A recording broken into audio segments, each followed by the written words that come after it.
So kung suka pakasig mga Allah, na ikapitwa kabinasaan yan, nagyang kutuwa kapakasig mga Allah subhanahu wa ta'ala, na annahu kullama an'ama Allahu ala ibadihi ni'mah, o man ikalim wallahu ta'ala, o di na riskian wallahu ta'ala, nagyang kutuwa padawrip niya, nagyang kutuwa makasig, na makala si iko puso yan, nagyang kutuwa apo yung kapakasig, nagyang kutuwa makala agyang kutuwa kapakasisipat yan sa kapakasig mga Allah subhanahu wa ta'ala, na mabaluy agyang kutuwa makasig si di mga padalam sa agyang kutuwa kapakasig yan, nagudin yan di kapakapagawid akal sa kipagkali mo Allah ta'ala sa agyang kutuwa padataw mga Allah, lianna ni'ama Allah ala al-ibadi la tuhsa, kagiyamatan na sulim Allah subhanahu wa ta'ala si kong mga oriban na di ka itong maurip Allah. Wa huwa rajulun khabith, nagyang ko ito makasig na tao din na marsik, puso na marsik ginawa. Kauman riskian wallahu ta'ala, agyang ko ito sabar ko mga urip niyan, na makala agyang ko ito kapakasig o manusia, agyang ko ito puso yan ang Allah. Sebenarnya tantu amapi agyang ko tuwa katero o sabada mga tao mga Allah at tigira na sebar ka sa agyang ko to kapakasiig o makasiig. Pagi suka sebar ka sa dingar kanyan kirarampian sa agyang ko to makasiig na agyang ko to adinga dikasebar na pupakabunur kanyan. Palagi datigyan mo apoy. So apoy na pagkanyan so lawasyan. Amay ko din na kakanyan mga urip Allah subhanahu wa ta'ala na ayad na kanyan naging kutuwa lawasyan mga urip Allah subhanahu wa ta'ala. Maana, agyang kutuwa makasig na igira sinig kanyan, na igira pisibaran ka sa dinggan irarampian, na binumupakala agyang kutuwa sakit yan mga urip Allah subhanahu wa ta'ala. Sa ayap kabinasaan yan, agyang kutuwa ginawa niyan. Lagi-dagyang ko ito apoy, kumakadig, amay ko di nga din bisudan, sa di nga nirarampian, mga urip Allah subhanahu wa ta'ala, na ayad na kurir, nagyang ko ito kapkanan niyan, kung ginawa niyan, kapatay niyan, mga urip Allah subhanahu wa ta'ala. Ginan mga urip Allah. Paduman mga urip Allah subhanahu wa ta'ala sa karata o kapakasig, na so kapakasipat sa kapakasig mga urip Allah, na pagkanya nagyang kutuwa mga pipiya amal o manusia maurip Allah subhanahu wa ta'ala sa lagi do kapagkana wapoy ko itagun.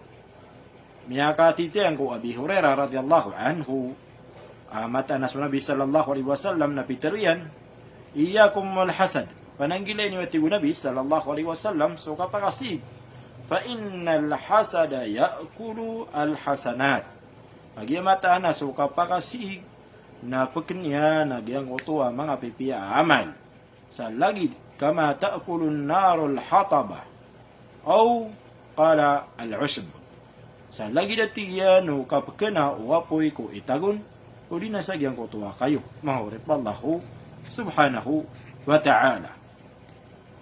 Ginan mga urip Allah subhanahu wa ta'ala. Pwede mo sa karata agyang kutuwa kapakasig mga urip Allah, na so kapakasig maurip Allah subhanahu wa ta'ala, na pagpakabinasa si kumanosya o kapamimikiran sa mapia, uli na kapakang galubag sa mga galubag at pakang gayaguna maurip Allah. Pag-iagyan ko ito ang makasig na si idin matatabu lalayon sa agyang ko ito niyan di kapamimikiran sa marata, nagugyan ko ito niyan di kapakapagawida akal maurip Allah subhanahu wa ta'ala. Biti sa wapapiling as kanya na di din may ginawa niyan. Sa agyang ko ito, kapkile niyan, si kung mga tawa, pasig niyan, mga urip Allah subhanahu wa ta'ala. Sa agyang ko ito, manusia, mga sig, nadad na pamikiran yan. Inong tabi sa agyang ko ito, katitikay niyan. Yan di kapanuriman sa agyang ko ito, limu Allah subhanahu wa ta'ala, ini bigay Allah ta'ala, si ko padataw. Maurip Allah subhanahu wa ta'ala. Ito'y sabab Ini dastan wallahu ta'ala sa gangan ang kapakasig. Miyatiro mga orip Allah, aswatiyan sumakasig na la yanalu fil majalisi illa nadama. Mata na sumakasig na daa kasukatian sa giyang kuto mga kalilimod inunta sa kapakasnit. Anda sabab mga orip Allah, andi miya kadar pa sa giyang kuto kalilimod, may niya nagyang kuto mga tawap sig niyan, na dahil na ikaw ipi ginawa niya sa giyang kuto kalilimod, mga orip Allah. Kaayad na maparuli niya nagyang kuto kapakapagawida kalian.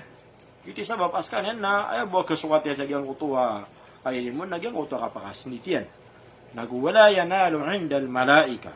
Nagudap na kasukat yan, si kung mga malaika, inunta sa giyang kuto di yun ikisintaan, kung mga malaikat, nagugap ka rin itiro ng mga malaikat. Nagudap na kasukat yan sa giyang kuto di niya di katirang bisa, wala yanalo fil khalwa, illa jaza'an wa ghamman.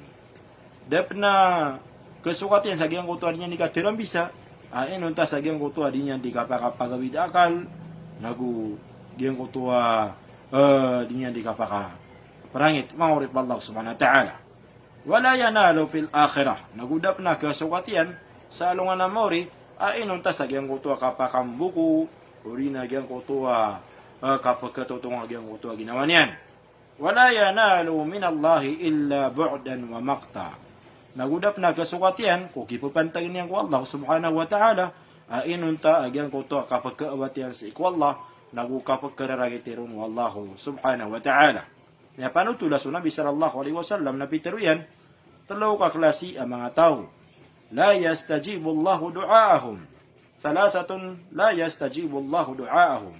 Talaw kaklasi ang mga tao, aditiriman Allah ta'ala, agyan kutuwa pangniran. Paganeron, na agyan kutuwa akilul haram. Agyan kutuwa tawa, ayap kanyan na haram. Ayap pangan ganyan na haram. Ayay kadua, wa mukhbirul ghibah. Diyan ko tuwa mapasang kapamaganta mahurip Allah subhanahu wa ta'ala. Uli nga diyan ipanutul lagi ang ko tuwa kapamaganta mahurip Allah. Aya ikatlo na waman kana fi qalbihi ghillun aw hasadun lil muslimin. Nagyan ko tuwa tao kapapadalaman so puso iyan sa kaguid uli na kapakasig uli na kaplalalim si iko mga Muslim, mahurip Allahu subhanahu wa ta'ala. Ginan mahurip Allahu subhanahu wa ta'ala, pada kabinasaan na giyang kutuwa, kapakasi mahurip Allahu subhanahu wa ta'ala. Sumpatan tanubukman, kung mga padawras mahurip Allahu subhanahu wa ta'ala.